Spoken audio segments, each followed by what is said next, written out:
again. I'm gonna refresh it again. Oh, there it goes. Now it's working. Okay, I got it to work. Whoop whoop.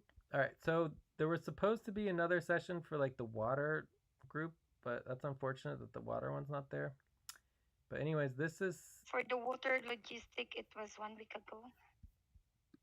no that there's one supposed to be today. Anyways, so that's unfortunate, but it is what it is. If the videos don't work, can't do much about it.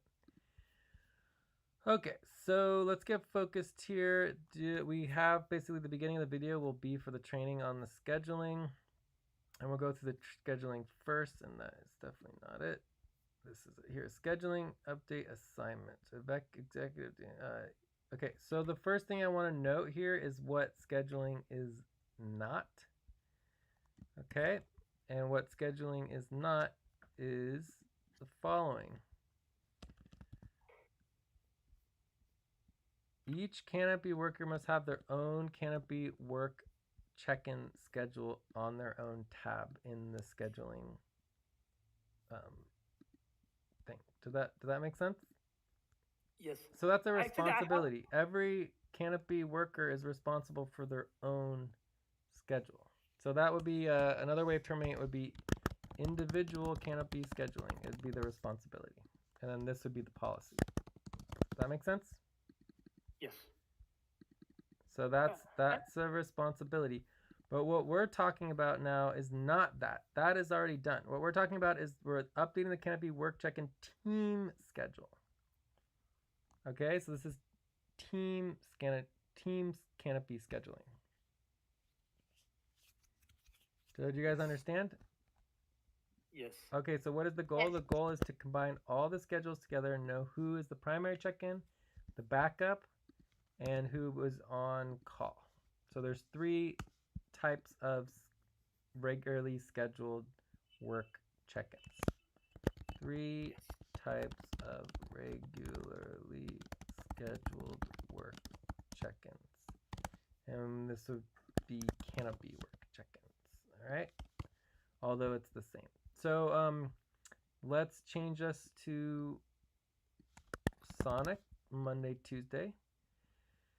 If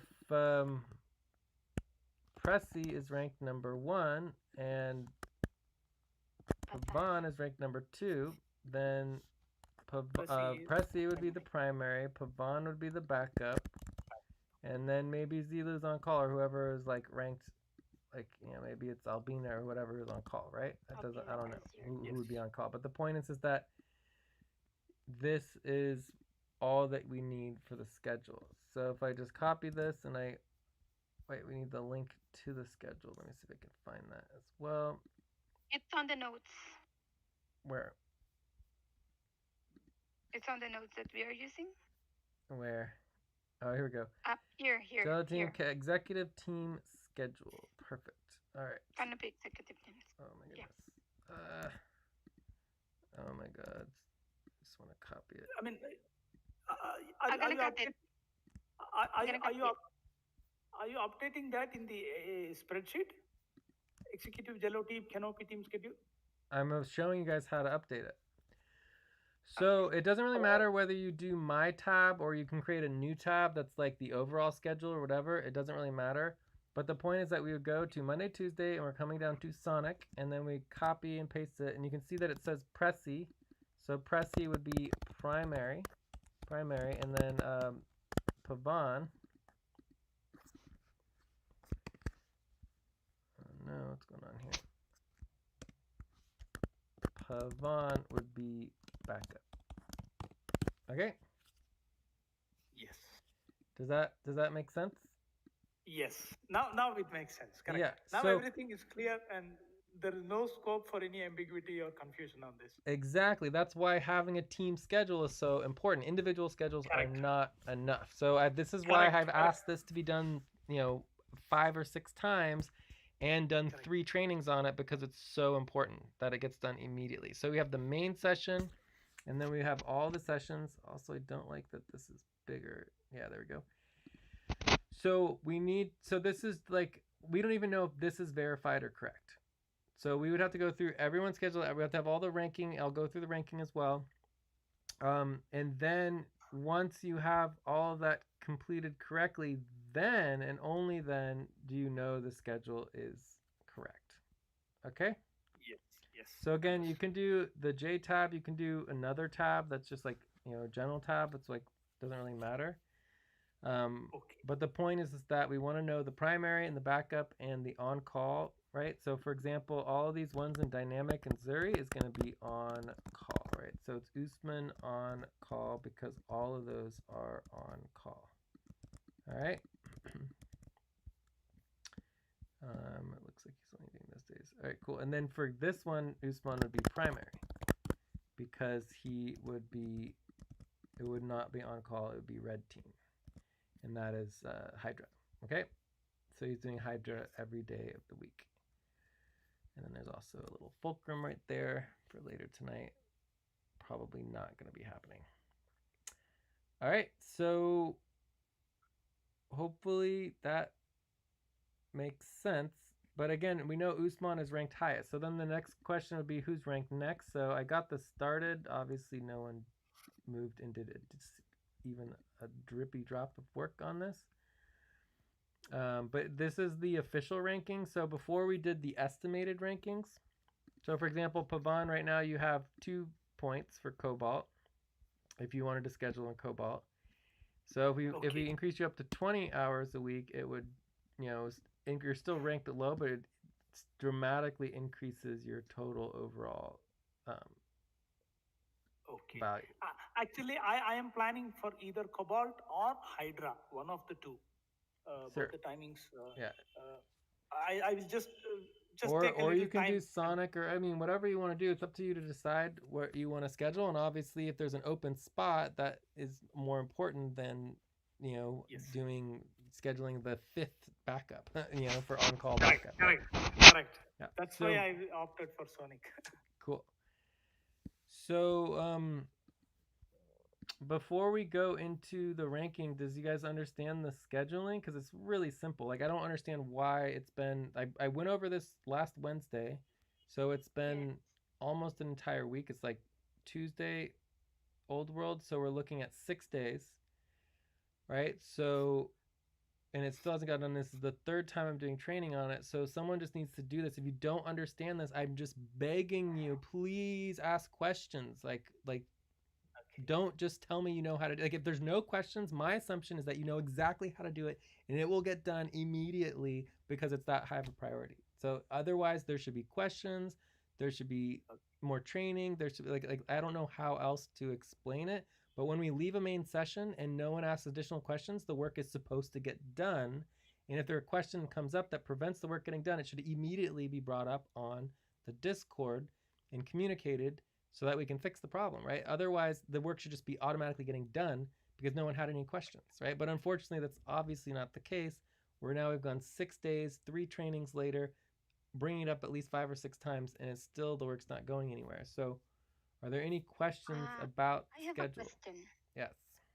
Like, for example, for Usman already also scheduled Monday, Tuesday, Wednesday, Thursday, Friday, Saturday, Andromeda, and there is a slot with Ginu and Albina.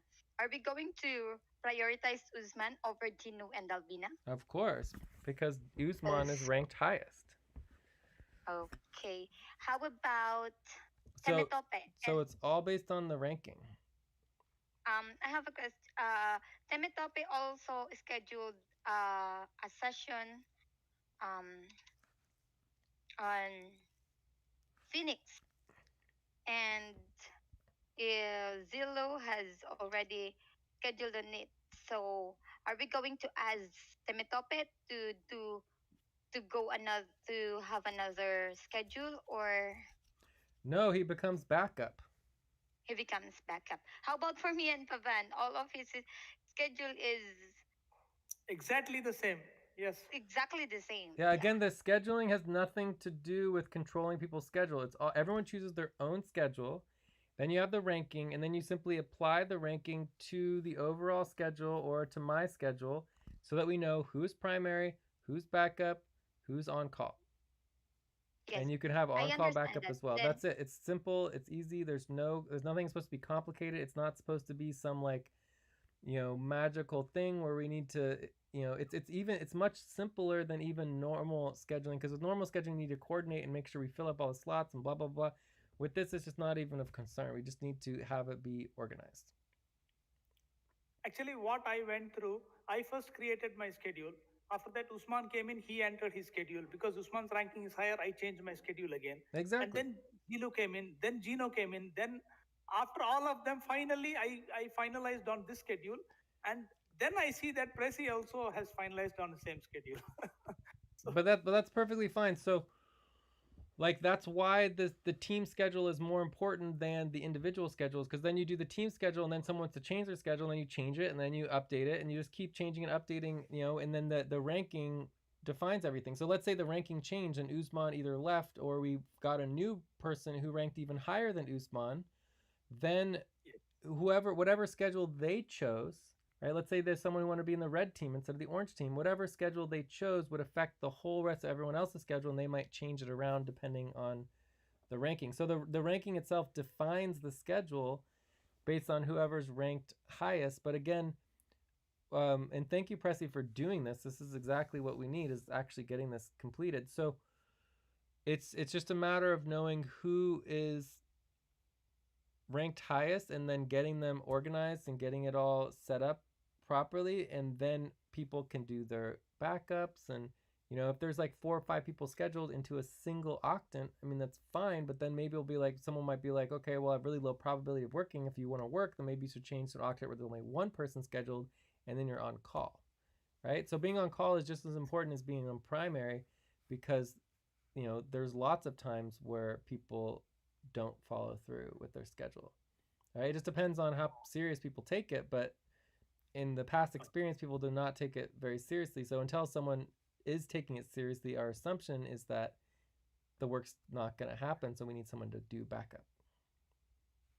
Okay? Yes. Got that. Cool. in fact, my question now is it fine that Pavan and me have the same schedule? Yes, of course.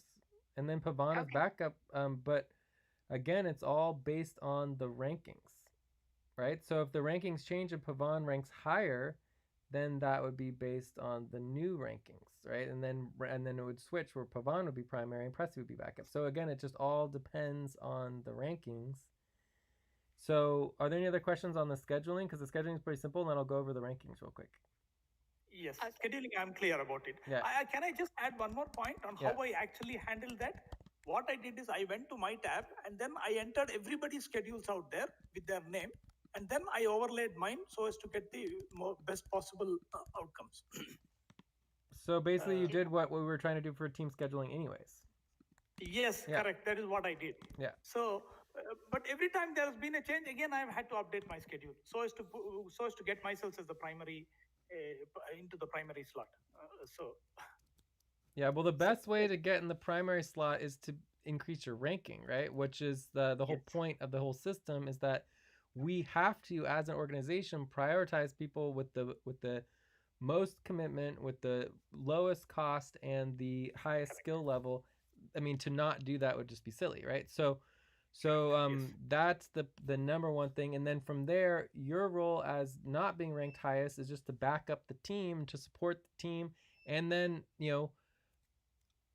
on the advisory level in the green team and everything, I mean, there will be certain people who just aren't involved in the day-to-day work because maybe they need more money or whatever, but they can still be involved in the advising and the setup and the systems, and then from there, there's plenty of work that won't be the day-to-day work that also people can learn.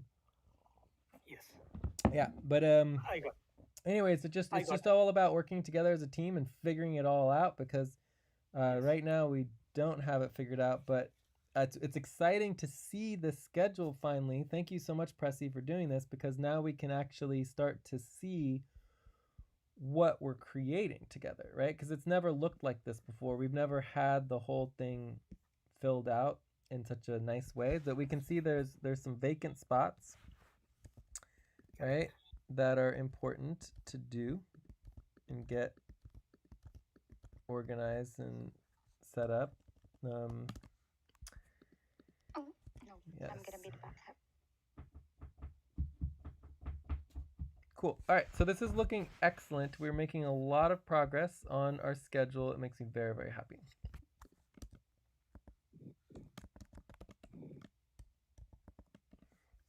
So let's go through the rankings real quick, okay? Okay. So boom. Nope. Boom.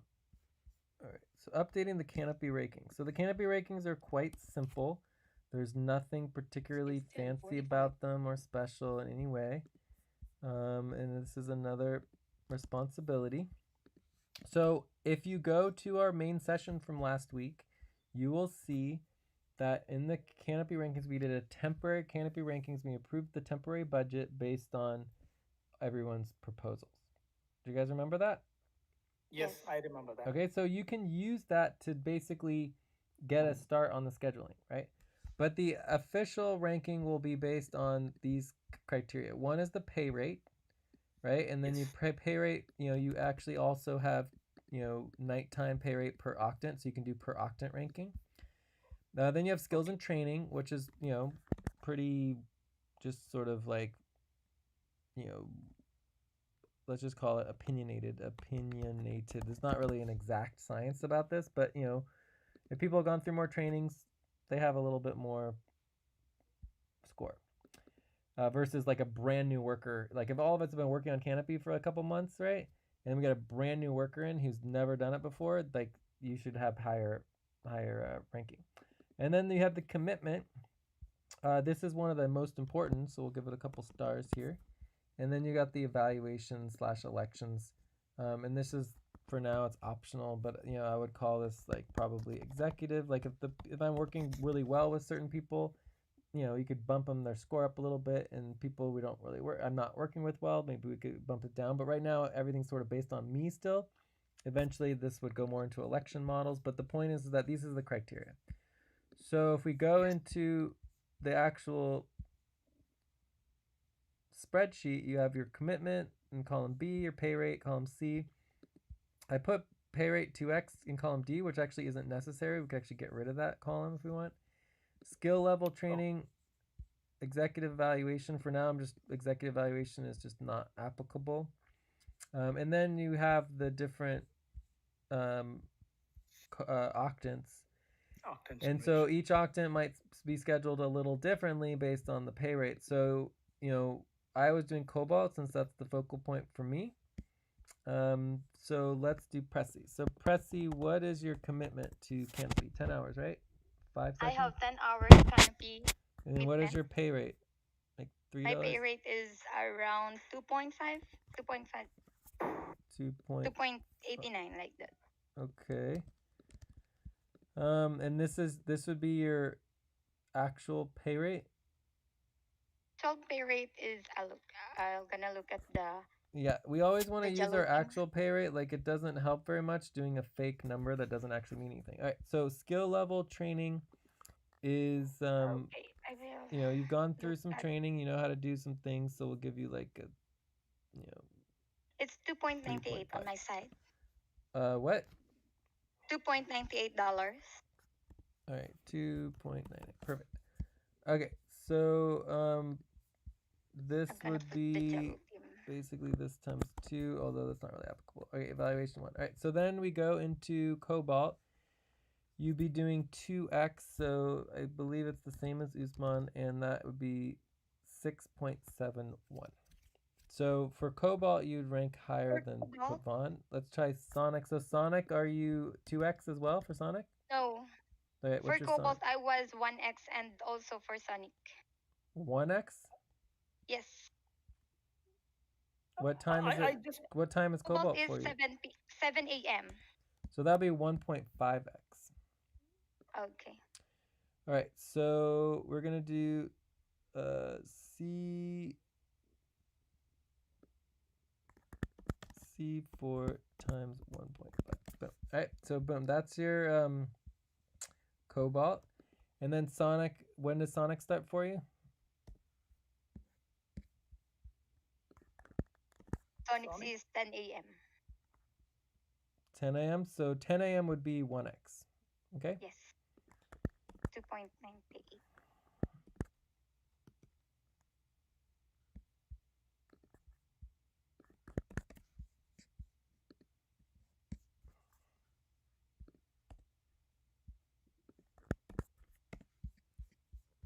So your ranking goes up a little bit during Sonic to 13.42.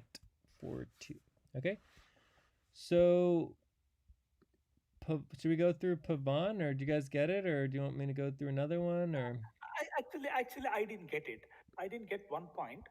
So, for example, you have given rating as 13.42.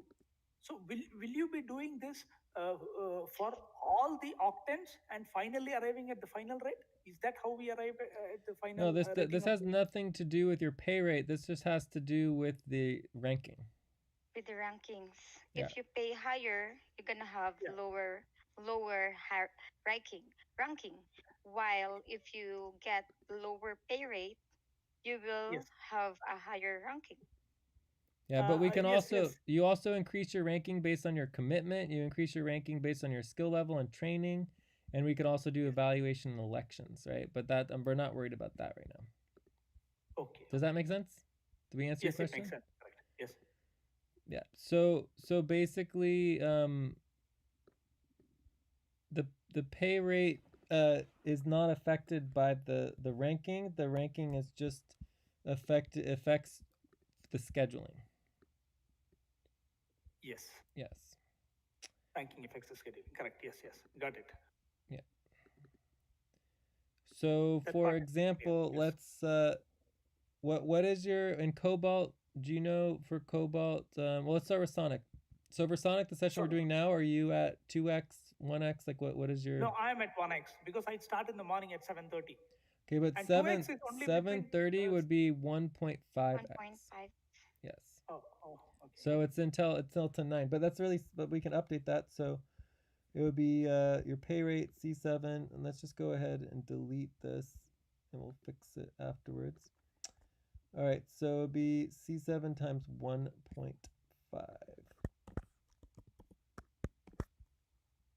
And there you go. So you're currently at 5.33. So according to this, Precy's ranked higher than you. And then Cobalt, you would be, I believe that would start you at 2x for Cobalt. Yes. So I will prefer daytime. Probably I will look at Hydra instead of Cobalt. Hydra is another area where you will be available. You are likely to be available. Again, it's the whole idea of this whole process is not about my like the likelihood of me being available is all about the activity position. The activity is like Cobalt, right? When I'm most active, I'm doing my best work. But this is not about availability. This is about dealing with the needs of the team and making sure we're organizing our assets and all of our finances. So of course I am awake during Hydra, Andromeda, Cobalt, Sonic, Phoenix, and sometimes even Fulcrum. I'm almost never awake during Dynamic and Zuri. All right, there are some, like the beginning of Hydra, sometimes I'll be asleep. All right, but the point is that just because I'm awake does not mean I can just like a machine do work endlessly, right? So that's why it's not a schedule and it's a check-in. Does that make sense? Yes. And it's simply because it's a check-in where we can just check and see if we can schedule. That's the whole purpose. Well, ideally we try to schedule. Yeah, exactly. Yes. So ideally we're always scheduling, because if we can schedule, that is very good. We like being able to schedule. Yes, I understood that. Yeah. Coolio. So I think we're looking pretty good here overall. You know, it's still a work in progress. There's still definitely issues with this whole thing, but you know, and getting it all the rankings set up properly. But again, the rankings, you only have to do it once and then it's done, right? And then you can update the rankings every once in a while. But again, just having a general feeling about the rankings is more than enough. We don't need to get perfect exact rankings for every single octant. Like in fact, when I did the training with Albina and Usman, I was basically like, just do 2x. Just don't even worry about the octants. But you know, there's interest in, everyone wants it to be fair. Everyone wants the rankings to be correct. So technically speaking, you can do rank per octant and then know for that octant who has priority ranking, right? When you're doing the scheduling. So the technical way to do it all fairly is to have it done based on the ranking for each octant individually. Yeah. Yes. Okay. Cool. All right. So any other questions on the ranking? None. Cool. And then the only reason you're doing the ranking is simply to update the schedule. So the schedule is the priority, and we want to focus on the schedule. Yes. And then the ranking is just secondary, and that's just to make sure when you're scheduling that no one's getting upset about who is primary and who is backup, that it's basically just set up based on our ranking. Yes. Yeah. Cool, but this looks great already. I mean, this is also already just infinitely better than it was before. Just one more small doubt. In our rankings, we don't have Temitope, and yeah, I think we don't have him. Well, that we can easily add him. There's also Abdul we're going to be adding as well. So like we can just add like all the names into the ranking. So okay. Abdul, Temitope, yeah, add Temitope. So I mean, that looks to me like the rankings are almost done. I mean, even if you just did rankings for Cobalt, that's enough for me. Like, and then from there you can get the schedule done, because you could just use Cobalt as an example. But then eventually you can set it up to like get detail. I mean, the rankings are not going to change that much between the various octants, but they might change a little bit, you know. So it's fine to if you know how to do that work, you can just do it all for all the different octants. And then for our overall schedule for the entire network, when we're doing our regularly scheduled check-ins for all of the work, that is definitely important to do by octant, because it significantly changes it by octant, whereas this is not a big deal because basically we're mainly looking at during the day, during Americas anyways for Canopy, whereas there's huge differences for normal work because, you know, Hydra and Zuri, we're constantly doing work in Hydra and Zuri and Dynamic and Fulcrum even when I'm not around. So cool. All right, so I think we are done. Abdul is definitely not 20 hours. He's doing like 2 hours, if that. I don't even know if he's doing 2 hours even. Okay, but based on his schedule, he's doing 20 hours because he has 10 hours for the green team and he has 5 slots for yellow Okay, team. well, let's just put an orange there, and you need to contact him and tell him to update, because Abdul joined the activity team. So Abdul originally wasn't going to do activity, but he decided to do activity, which I'm happy for, because the other guy was just ranked so low. It just seems so silly to hire this guy for so much money. He wanted like $16 an hour to be working during the day here, and it was just like way too much money, right? And like, you know, Pavan is a lot of money, but it's like at least you have skills and you're helping with all this work, you know, and then also you're going to be changing your proposal. And that other guy wasn't. Correct. And one more thing, the pay rate is also, because I will confirm it today, the timings. It is going to be, my commitment is going to be 20. I will be in the yellow team, and pay rate is going to be 5. I mean, effectively. Yeah. So that's only be double would be 10 if you did overtime. So yeah, that's looking good. We'll be able to work with that for sure. And either way, the fact that your overall budget is $400 for your lowest gave us the flexibility to at least get you started, and then from there we'll all balance out over time. And then in the terms of you know, getting everyone else's ranking set up, just contact Abdul, ask him to update his schedule and let us know what he's planning on doing. So he's going to be putting in 12 hours a week into activity. And so if he's doing 12 hours a week in activity, then he doesn't actually have to do any more than just the main session, right? And probably be doing a little bit more than that, but like 2, 4, 8 hours. I doubt he would be doing any more than like 8 hours on Canopy. Oh, great. Okay, I will. But again, it's up to him to decide what he wants to do for Canopy. And he can also double between Canopy. He can overlap Canopy and activity if he wants. All right, coolio. So I think we're done with the scheduling. I mean, with the Canopy rankings, and I think we're done with the scheduling. Is that correct? Yes. All right, so there's one last, hopefully you're doing the video indexing, Precy. So we're going to one last try. One last Oh, fun. Yes, Yes, I get it. yes, it is live. I can see it. Yes. It's working. Excellent. Okay, so we have one last responsibility to go over, and that is the check-in, the Canopy work check-in, regularly scheduled check-in. All right, so let me get this, because I feel like you don't have the right information there. Here we go. Canopy work check-in criteria and responsibility. God, what a mess. All right, so I'm going to try to do this as best I can. Video link. I put it on the notes, the video link under recording. Okay, that's fine. That's good. Okay, so the responsibility is the Canopy regular scheduled work check-in. All right. Yes. Does that part make sense in terms of what the responsibility is?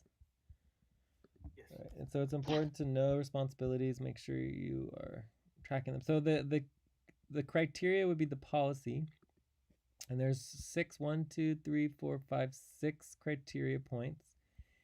But first, let's go over the goal. The goal is to make sure work is scheduled and done on Canopy as best as possible, right? I'm gonna add the as best as possible. So that's the overall goal. So the first part is to propose Canopy work, right? If you're not proposing Canopy work, you're definitely not focused on the work check-in, right? The whole purpose is the work check-in. Yes.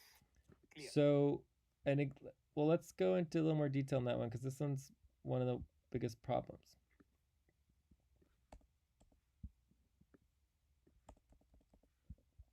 The wrong way to say it would be, I'm available, are you available? Right? Or I'm available for the next 2 hours, right? 2 hours. So obviously that's what everyone does, but the point is that that's definitely not ideal, right? Is it wrong? Maybe not. If it's extra, it's fine. You can bring that as extra. I'm available next year is great, but it doesn't actually hit the nail on the head as far as the responsibility. And the correct or better way to do it would be, my Canopy work checking is coming up in 30 minutes, so you give a little leadway so it's not just immediate, because I'm usually busy working on something or doing something, so maybe in like 10 minutes from now might be much more successful, right? Whereas doing it immediately is difficult.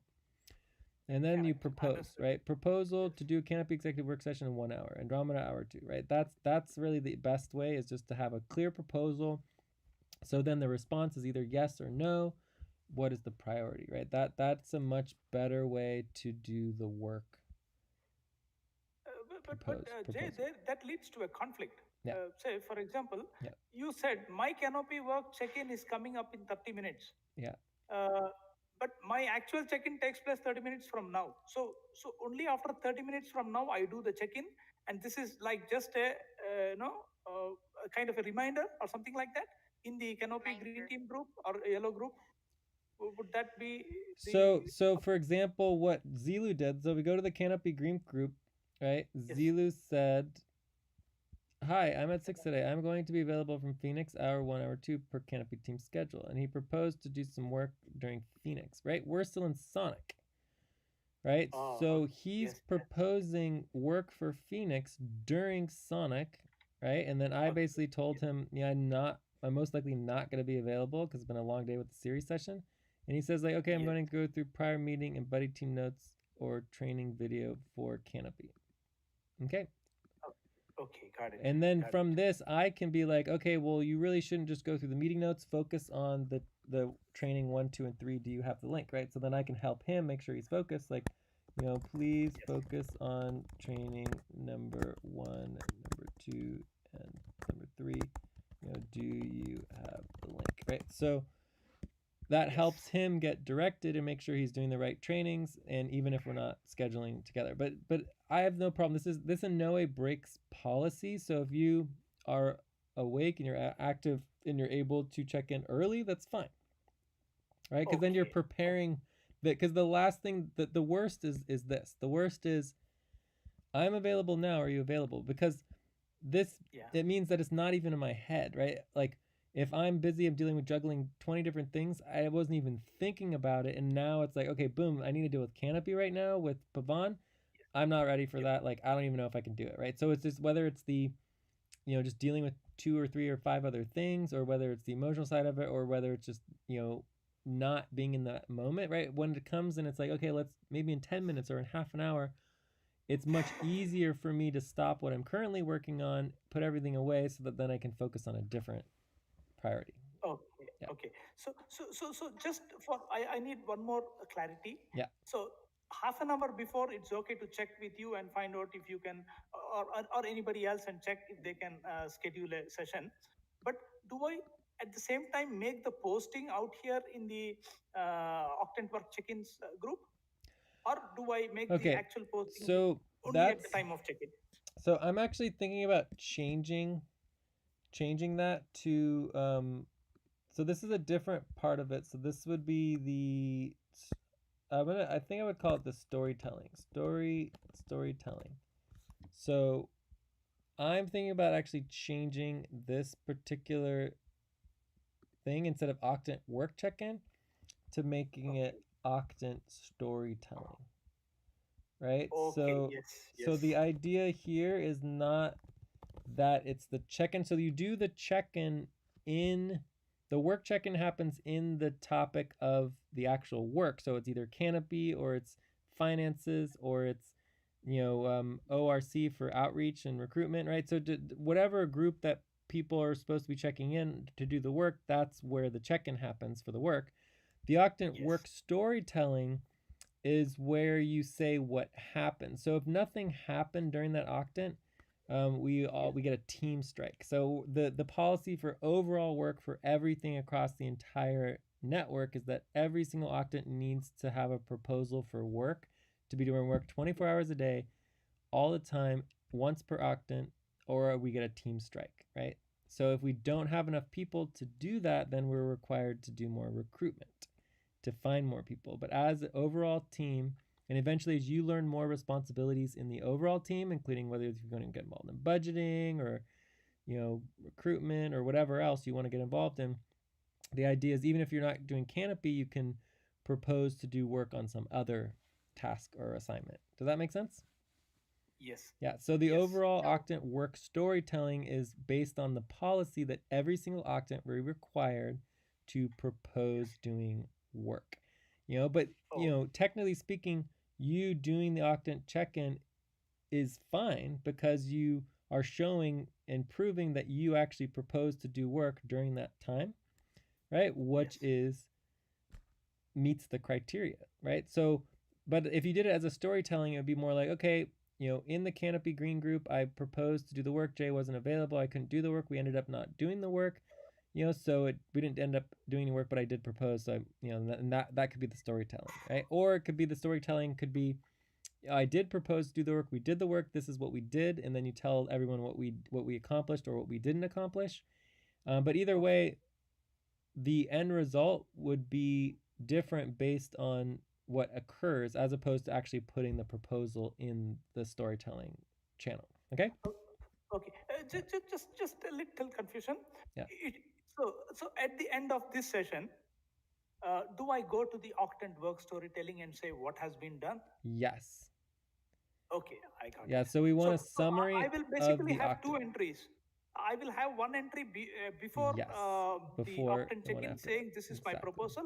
At the end of it, I will say this is what has been accomplished. That is exactly correct. And the reason we do that is simple, because we want to make sure everyone in the team knows what's going on. Because if people don't know what's going on, they duplicate work, they double things, correct. They don't know where to get started, they don't know what happened, so then it creates confusion. So the Octant storytelling has been really helpful, one, to meet our policy so that we get a team strike anytime we don't do any work during Octant, and then two, to make sure that we're working together and know what's going on across the team, right? And then if there's something really important, there's a third layer of information. So for example, today we did a couple of internal trainings on how to basically do our scheduling. That's not really important for the public.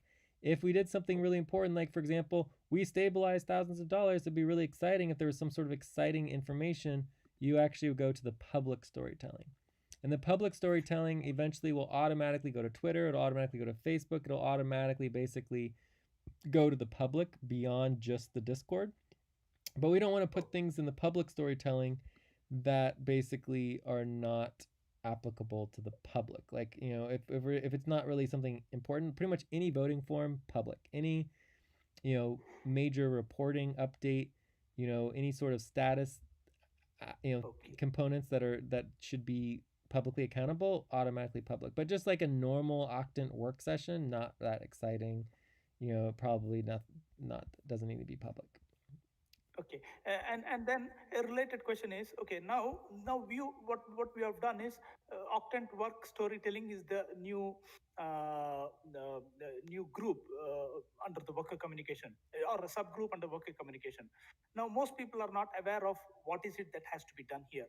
So how do we actually inform all the workers across our entire community that this is the purpose of this particular subgroup, and this is the change that we have brought about? How is that? What is the right method of doing that? Well, there's two things. One, if you click, and this has to do with Discord. We're definitely off topic from our original, but it's still fun and important. So if you go to the actual channel, you kind of have a little topic discussion right here. So the policies are proposed doing work every Octant. Everyone doing the team gets a strike, right? You must use @worker to notify everyone within the channel topic that you're proposing for work, right? And then use this channel for storytelling about what happened. So that basically covers the policy, it covers the purpose of the channel, and then make sure that everyone knows what's going on there. The other thing that you can do in general is, like I said, you can use the @worker symbol, and this will go to everybody to notify everybody across Discord who's a worker. About whatever you want to tell them, right? So everyone has access to talk to all workers whenever they want to. You just do the @worker, and it doesn't matter what channel you're in, it'll notify everybody to go view it and give them a little tick that they need to do it. Okay? Yeah. So it's the same thing as me going like @Pavan, right? So if I do @Pavan, it'll notify you, but you're also a worker. So if I do @worker, it'll notify you. So you're a worker, you're a member, you're an executive, you're in the Canopy Green team. And then if you go back up to the Canopy Yellow team, we'll add you back to Canopy Yellow as well. All right. Okay. So just depending on, what role people take on, you can talk to everybody simultaneously in a specific role on Discord. So it's pretty cool. So it's easy to communicate across to all the people that you want to talk to. Okay, I got that. Yeah. All right. So let's finish up with this particular part, which is the criteria. So that's sort of, the storytelling is sort of secondary and isn't really about, that's just like extra, right? It's not like required, to do that. Also, it's important to note that let's say there was 3, 4, 5 different work buddy teams. We've had that in the past where we had like 20, 30 people working with us. There'd be 3, 4, 5, 3 or 4 buddy teams happening simultaneously in work sessions. Like, so right now there's 3 of us, and there could be another group of 2 or 3 people. In that case, you still only need to do one Octant work storytelling, right? So the Octant work storytelling would be, there are 2 buddy teams right now. One buddy team's working on this, another buddy team's working on that, and this is what got done, this is what didn't get done. And then the details of the buddy teams go in the actual, Canopy Green team, or maybe the other buddy team was working on the recruitment. So it's ORC team. So the overall Octant work storytelling, you really only need one single Octant story for every Octant, right, to meet the policy, right? It's fine to do more than one, but the point is that you don't actually have to do more than one. Okay, right? But with the public, let's say you had three buddy teams, and they all did super important things for public storytelling. You could do 3 public entries all at once. Like, it doesn't matter how many you need to do, you just got to do what you got to do to tell the public what's going on, right? All right, so let's get back to the criteria. So proposing the Canopy work, I think we're good on.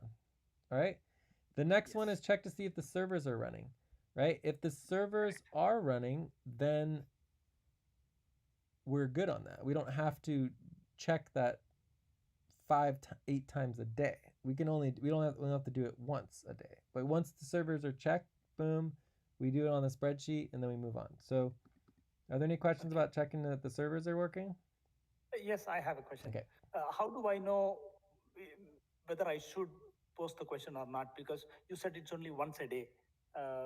Do I have to go through the previous log in the?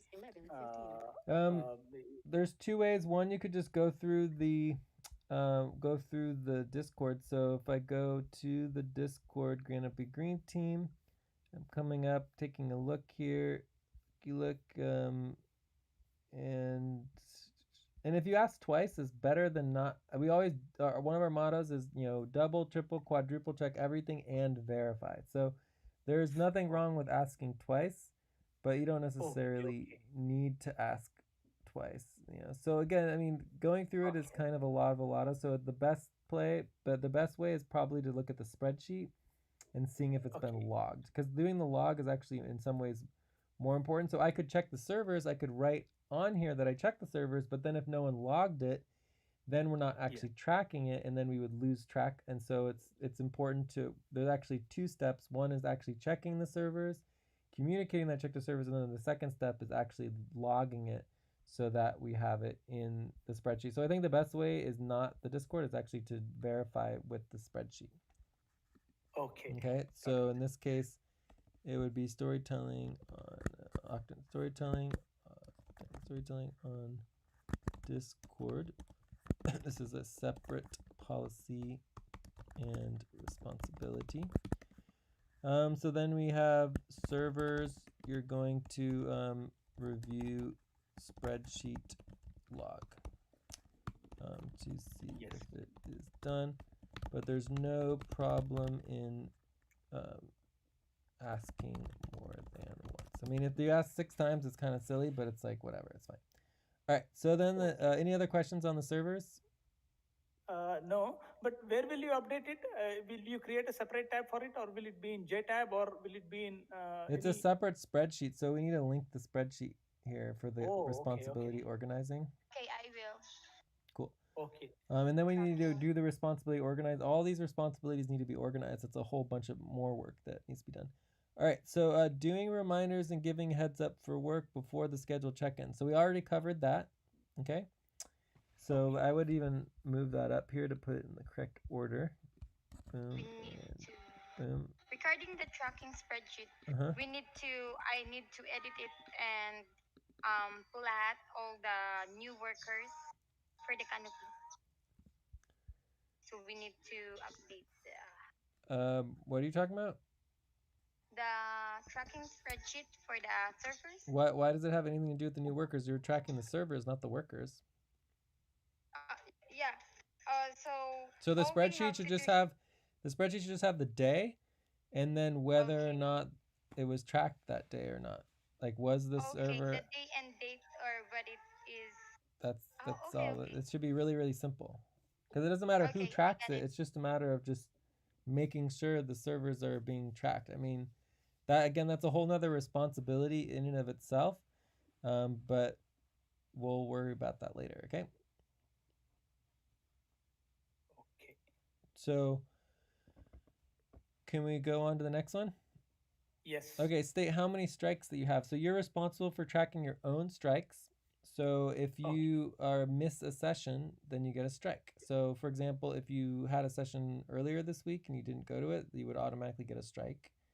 And you want to be tracking all your strikes. I think Usman has 1 or 2 strikes, and then I don't know if you have any strikes, Pavan, but I actually missed yesterday, but I didn't know that I should be coming. I know, but again, it doesn't matter if you didn't know, you still get a strike, right? Because I told everybody that you need to just get your schedule and then you start right away. So that was at the session. But either way, the point is that you have 1 strike. You track your own strikes. That during the check-in, you just say, I have 1 strike, and that's it, right? So if you look at what Precy did, she always does it really well. Precy always, when she does her check-in, she mentions her strikes and et cetera, et cetera. Hi, team, I'm checking in. I have, I'm at a 4. She says how she's feeling, and I have 20 strikes on Canopy. She has lots of strikes. Okay, so if we go on to the next one is how you're feeling. Tell us how you're feeling. Why do we do that? Because if you're not feeling well and you're like a 1 or 2 or 3 or whatever, sometimes I'm feeling super crappy. It's like, okay, maybe that's a really good reason not to schedule, and we can just move on to the next octant, right? So if people are not feeling well, and also you want to know if I'm feeling well, I should be checking in myself on how I'm feeling. So it's just like always a good idea for, especially when you're doing it in writing. This also happens sometimes where it's so much easier to communicate on Hangout, but then you're trying to communicate on Discord or in text on Skype, and you start writing things, and then people miscommunicate and don't understand each other, and then next thing you know, you get into an issue or even a contention, and then if people aren't feeling well, you're 10 times more likely to have trouble communicating on Discord or Skype than if you're feeling well and you're actually focused, right? So by knowing that someone doesn't feel well, it's like, okay, let's make sure we're really clear how we're communicating and or not going into details, right? All right, so any questions about the strikes or the feelings? No. Okay, so this is the most important one that we're adding. What is in the way of working on Canopy? So this is the executive side of it. So Canopy is executive VA work, and there's a whole bunch of things. For example, today, what is in the way of getting in Canopy? It's our scheduling is getting in the way of Canopy. Our ranking is getting in the way of doing work on Canopy. We have all these responsibilities that need to be getting done that is getting in the way of the Canopy. Once we get this done, we will be organized as a team. We will get much more work done on Canopy than if we just tried to get a bunch of Canopy work done and be totally disorganized as a team. It would just we'd be a mess, right?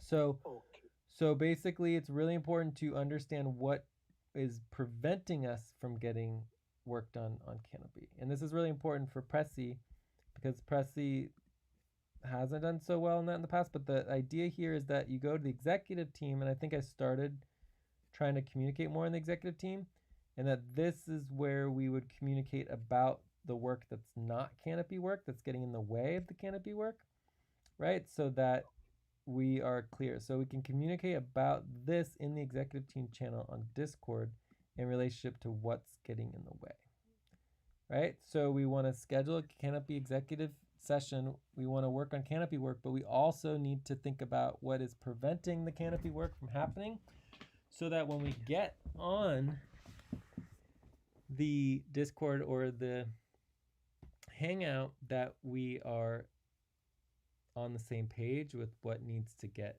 done and what the focus is, right? Because the focus may not actually be working on the trades and the finances, because there might just be something else that we need to get out of the way so that we can actually focus on the Canopy work as quickly as possible. So right now we have a backlog of a bunch of different work that has been getting in the way of the Canopy work. So again, being a executive level Canopy worker is not only working on the Canopy, it's also getting all the other crap out of the way. Sometimes it's even just training people on a responsibility that's a new responsibility that no one's ever done before, so that I don't have to do it anymore. So the less work I have to do, the more work I can focus on the Canopy work, which will help us get everything organized and stable with the finances. Once we get all our finances stabilized and organized, then we can start training other people how to help with that. So I have even less work with Canopy. But I think overall, we want to design models that don't require a lot of effort with the Canopy, and then we can play around with other models that do have more effort later. So hopefully you guys understand that in terms of the Canopy work check-in criteria. Are there any other questions about it, or? None. Right. I have a question. Okay. Do we have to still use the strikes that we have 3 months ago, or are we going to reset it from zero? So no, your strikes never reset. You're always accumulating more strikes. The ranking on strikes though is very simple. Okay, so let's say you work. Let's say you have. Let's say Precy's got 20 strikes, right? And then Pavan has 1 strike, right? Right. If Precy has worked, like 50 hours, and Pavan has worked, 2 hours, I think Pavan would have strike percentage would be much Yeah, higher. so you would do, 20 strikes divided by 50 hours gives you a 0.4, right? 0.4, whereas Pavan would have a 0.5. So Pavan would rank lower than you, Precy. Does that make sense? Precy? Did we lose Precy? I get it. Okay, yeah. Yeah. Can you hear me? Yeah, Yes, we so can your hear you. strikes are calculated in terms of your ranking based on the number of hours you have. So for the more time that you spend, you're expected to have more strikes. And another one question: Do we have to remind people based on their schedule to Skype check-in, or else they're gonna have strikes? No, that's you're confusing it with responses. So responses are done through communication to making sure everyone does their responses for main session. Once someone's scheduled for their work check-ins on the schedule, they agree to it and it's already scheduled, so there's no reminder necessary. The reason why you have to do reminders for and warnings for scheduling, for responses, because people aren't scheduled. Yes. Yeah. Okay. So they have to be mindful about their schedule. Yes. I am responsible for my schedules. I am responsible for coming on my time. Exactly. As per the schedules that I have decided. This is the Exactly. policy, my understanding. That is exactly correct. Yes. So once, there are a couple details about learning our processes and models, but what's interesting about the models that we use is that once you learn them, for example, Canopy, it's applicable across the entire network. We do it the same for all the other teams and all the other work that we do, right? So it might seem like, a lot of details, but in the bigger scheme of things, it fully empowers the worker to take complete control of their work so they can become an independent, effective worker and take on many responsibilities. And so in the long term, you're actually able to get way more done and be more efficient and be more it's like if everybody requires me to do work, we're not going to get anywhere, right? It's all about empowering workers to go and take on their own work and their goals. I mean, people are all over the world. Like, I hardly ever talk to some people in the network because they're not even awake when I'm awake, right? So correct. It's just a matter of creating a couple simple rules that, yes, there are a bunch of them, but once you learn them, it everything else fits together. So I'm not saying our policies are perfect. I think there's definitely a lot of issues and problems that in complications that could be improved. So anything you see that we can improve and change, we can always change the policy. It's also perfectly fine to break a policy, and we break policy on purpose many times. Anytime we break a policy on purpose, we still fill out policy tracking, but we do it because we know we broke the policy. We wanted to break the policy, right? And there's no problem with breaking a policy. The only thing is that you should know that you're breaking it. And the reason you're breaking a policy is because the policy is not serving the team or not serving the goals of the work that you're trying to do, right? So we have goals based on our responsibilities, and if we have to break policies in order to achieve those goals, perfectly fine. And if the policies are no longer serving us, we're going to change them and simplify the policies or improve the team work. But if we don't create policies, then it's never scalable, right? So let's say we bring another 100 people on board, we get 100 volunteers, we have 1,000 people in our network across the world one day. I don't know, maybe 2, 3, or 4 years, who knows? Without any policies, whatever we do is just by chance, and we can never replicate it, and then we can't scale it. So the reason why we take the extra time, and we're talking about a lot of extra time, it takes a lot of decision making and communication to make clear policies that can then be followed and trained and organized, is it allows us to make everybody equal, so everyone follows the same policies, and then it also allows us to scale to much larger scaling. So we not only are achieving something functional, but we know exactly how and why we achieved that functionality, and we can replicate it and we can scale it across the world. So, yes, it's more difficult to create detailed policies that everyone has to follow, but it is the only way to actually know why we achieved our functionality and to be able to replicate that for other teams and across the whole world, so we can actually have functional systems that work. and are proven and can be effectively, duplicated. So, and it's an experiment. I mean, it's always experimental and trying to figure it out. Sometimes we find, case studies and some, models that other organizations are using, and we can bring them in and replicate what they're doing. But most of what we do is just not really been done before, and we just experiment and play around with it and just, keep going until we keep improving it. And then we do a lot of training other organizations on our models because a lot of people want to learn what we're doing, right?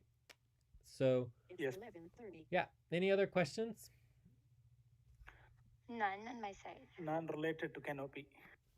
Okay, so I think we're done on this training.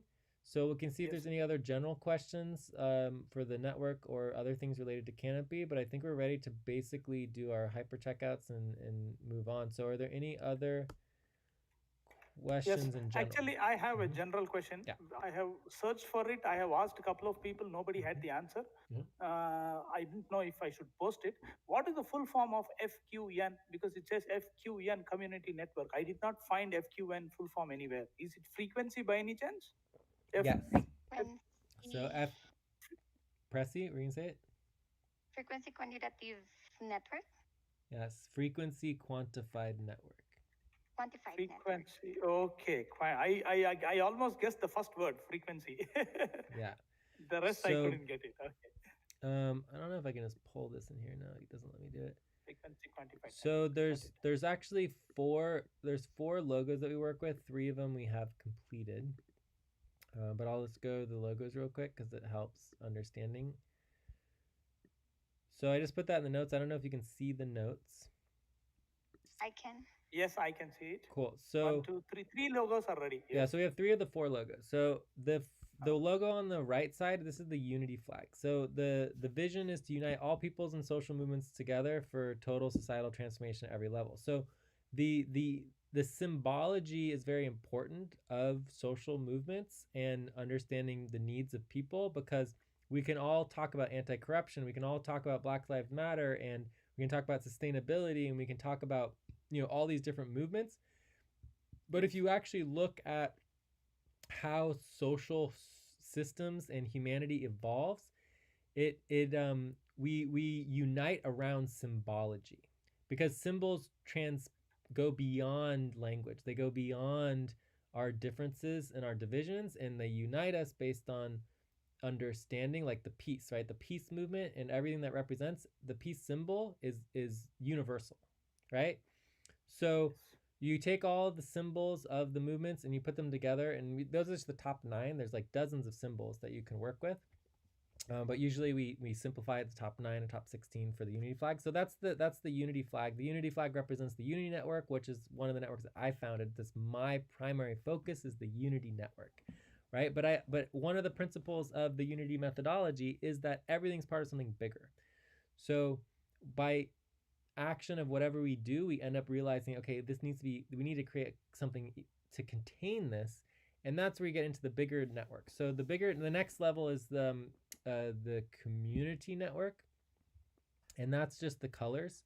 So colors also symbolize different types of relationships between movements and between people. And we have black and white and yellow, purple. There's yellow. Those are different colors that represent different concepts of vocabulary and peoples and groups and movements and cultures, right?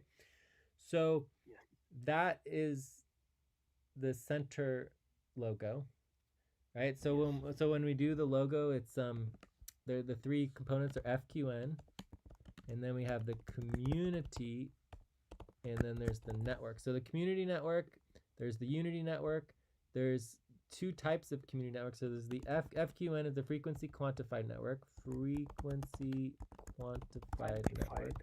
Then you have the community network. And then you have the community network, which is the relationship between the unity network and the community network. And then you have the unity network, okay? So in essence, the community network, where you have a capital unity, is the combination between the community network and the unity network. And that is the one that we don't have a logo for, but we will have a logo eventually. So the community network is just like the open network. It represents everybody, and the focal point of the community network is what's called the strategy coalition. Because the strategy coalition, we break out all of the community organizing systems based on strategic models, and that's the most important thing to being functional. I don't want to get into it right now, but it's essential. Yes. And we'll get more into strategy later, but in a couple, probably another year from now, before we really get into that. So frequency quantified network is this, and it represents, this is a frequency, and it specifically is magenta. And the reason why it's magenta is because magenta is the only color in the entire human experience that does not represent anything that exists in reality. So in the color spectrum, you have on one side you have ultraviolet, and the other side you have basically infrared, right? And so because our mind can't see infrared and and ultraviolet, right, and ultraviolet and all the microwaves and all the other light waves that we just can't see, our minds bring the spectrum of light into a circle, which is not actually real. There is no actual circle of light, right? There is actually a line and spectrum of light that continues indefinitely forever and ever and ever with different frequencies of light. But because our mind can't see those, we get a loop. And so when you take purple and red and you loop it together, you get magenta. So magenta doesn't actually exist in nature. It is a fake color, but we see it in our mind because our frequency combines ultraviolet and infrared and creates a new color that doesn't exist in nature. And that's magenta. Okay. So frequency quantified network represents our changing evolution of understanding that which we don't actually see, right? And the frequencies around us, and rethinking and re-understanding the quantum realm of consciousness. So FQN is the consciousness side of it, whereas the Unity Network is more of the social movement and civic side. Whereas if you look at most Unity organizations, they're very religious and very spiritual. Correct. So most Unity groups are very on the spiritual side, whereas with us, our Unity side is very civic and very, just organized based in terms of like social and civic movements and decision making and working with,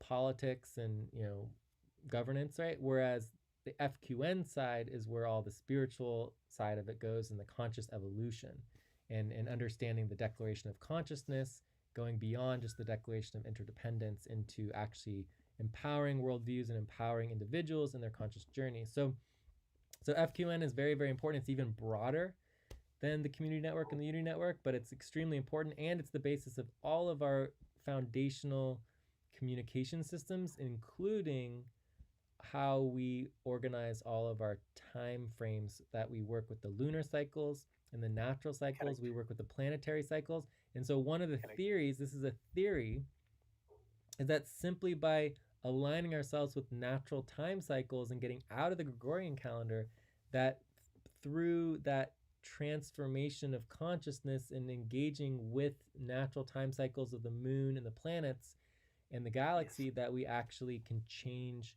our trajectory and how we interact with the planet and with, yes, our own consciousness, right? That we can yeah. So these are all just theories. We're playing around, we're experimenting, we're looking for new ideas, we're trying to support many other organizations and groups. I don't know if I've gone through the basic, training for just like what is the African Community Network, but we primarily don't do things ourselves. We're an administrative organization, and we support other organizations that actually do all the work, right? So if you wanted to start a cause, you want to start a nonprofit, or you want to start a social business, we would help you support making that successful. And that's our primary work, right? We're an administrative body or administrative organization. There's no way that we ourselves can transform the world and make and solve all these crises across the world. We're just trying to help other existing organizations or new organizations and startups, because we don't know what the solutions are. We just want to help do a diversity of ideas and a diversity of solutions, hoping that something will stick. And we don't even know if we're going to be the ones to create any of it. We just want to help, right? Yes. Okay. So it's a very different sort of model than a lot of other organizations are out there saying, we have the solution, this is the best way to do it, we're going to push and push. But we're kind of like the opposite. We're more like, We just provide the necessary support. You decide what you want to do, it's and like we will use this. exactly.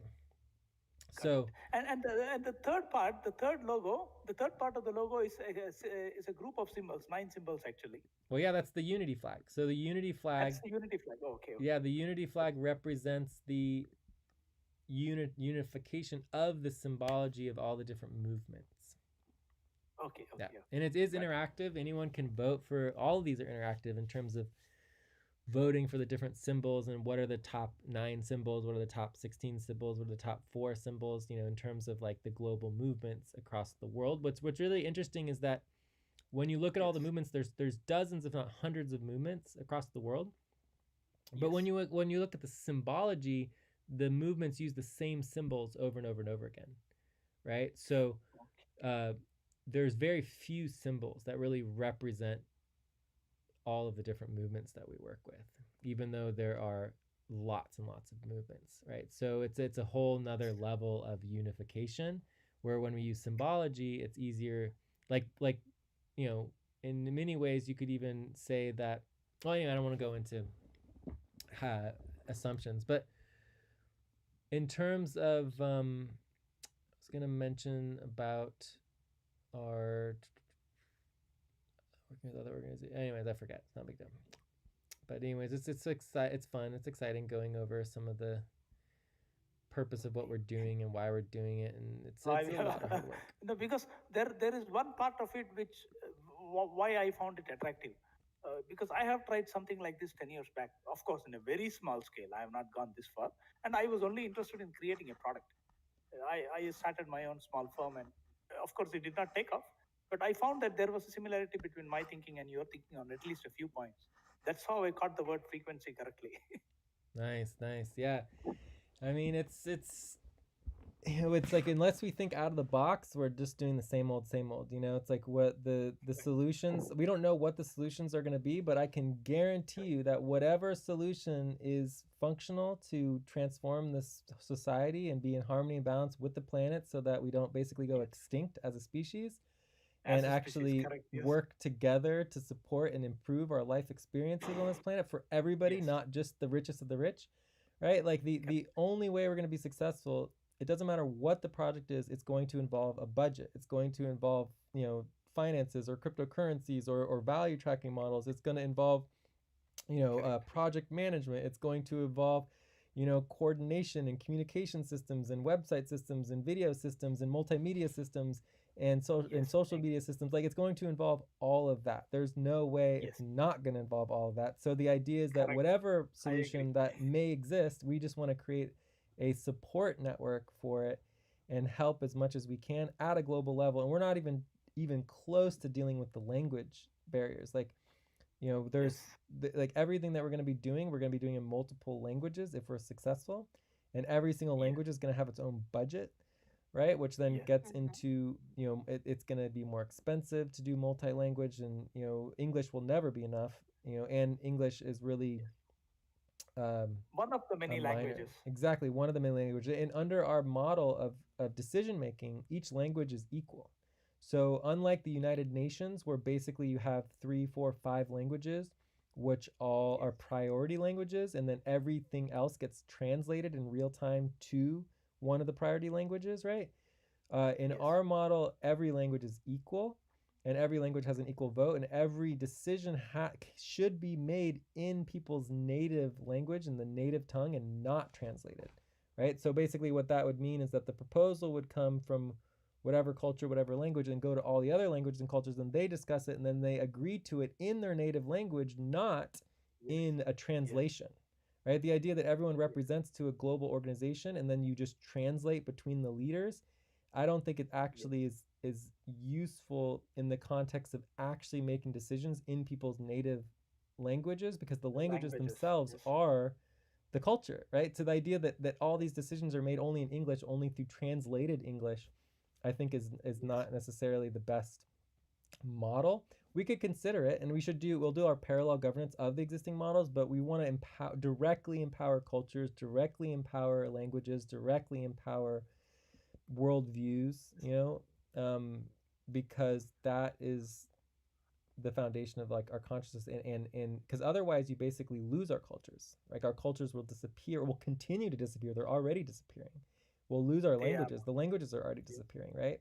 So we're going from a diversity of thousands of languages in the, within 100, 200 years, we could end up with a few hundred languages left, right? And that's just a huge loss of value. I mean, we'd be losing so much to lose all those languages and all those cultures and communities.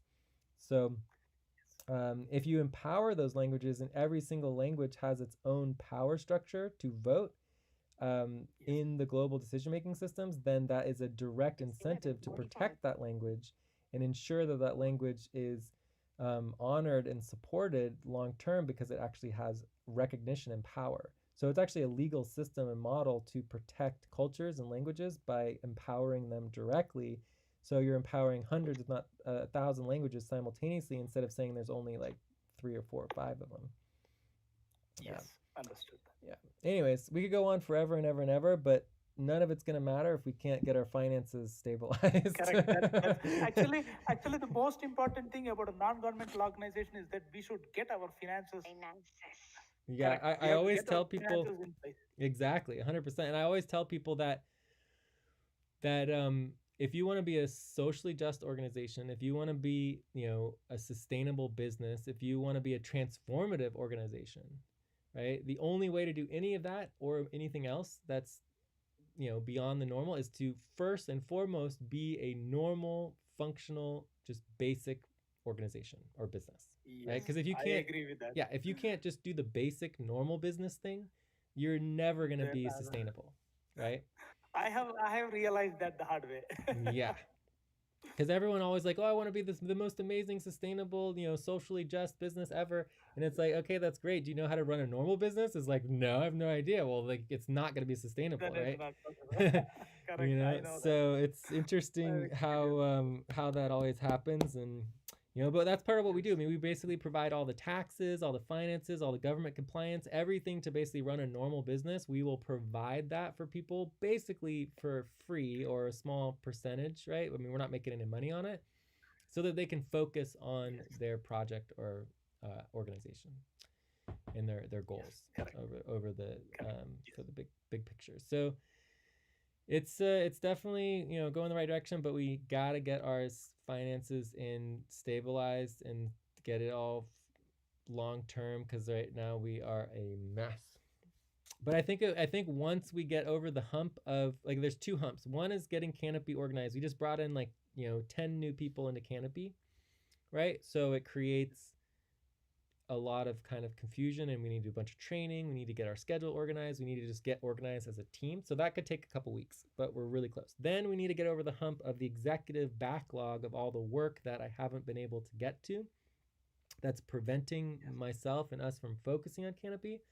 That could take a couple weeks, but within a month or 2, we could get focused on Canopy. I think we could get through all of the backlog within and get Canopy stabilized, get the finances all stabilized and organized within maybe 2 to 3 weeks, possibly a month if we're a month and a half if we get sidetracked and busy, and then from there there's an additional month and a half to getting beyond just basic stabilization to actually opening new accounts, getting our stocks organized, like diversifying a little bit more and expanding to get even more stable. So anyways, we're looking at a 3 to 6 month timeline, most likely. Yes. Yeah. To really get back to this stabilized life. But we could get like our first initial stabilization within 2 months, I would say. Month and a half to 2 months, we could be in much better shape. But overall, in the big picture, it'd probably take 3 to 6 months to just get back to where we were before as far as our stabilization. Although we weren't that great at that point, but to get to start moving beyond where we were before, and then from there it could take us a few years to really just like blow it out of the park and get back to exactly where we want to be with ideally hundreds of thousands, if not millions of dollars, to, if we're successful, like to actually be raking in profits, and doing profit sharing and all of our equity being valuable. It could take us a few years to get to that point if we are successful at all. I mean, there's no guarantee there's going to be any success. So But I'm confident. So yeah, any last questions? There is no guarantee, but I believe that we will. I am sure. Yeah, I mean, we've done it before, and it's like I've worked for so many other organizations, and I've helped so many other organizations be successful. When I say so many, I mean probably like 5, right? So I mean, I've worked with dozens and dozens, if not hundreds of organizations, and about 5 of them have been extremely successful with hundreds of thousands, millions of dollars. And in it's never helped me in my life, and it's never helped the community and the FCAN community network and anything that I've ever done. So basically at this point I'm like, screw everyone else. I keep helping everyone else. Let's just do it ourselves.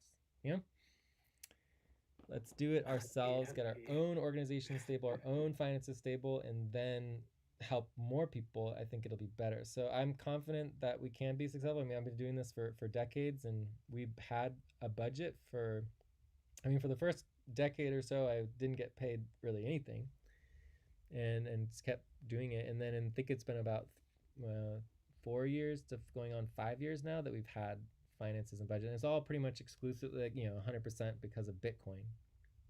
All of our money is all from cyber currencies. Actually, yeah. The voice. What? This is breaking. Is it only for me or Precy also? You are breaking. Your voice is breaking. Yeah, you're breaking up a little bit. Yeah. Anyways, I think we're done. It's breaking. All of us are breaking. All right. Anyways, I think we're done. So let's just go ahead and. Also, in your side. Yeah, I think we're done though. I'm not able to hear. Okay. So just do the hyper checkout. If we have any last questions, we can ask it. But I think we're good. So I'm gonna hang up.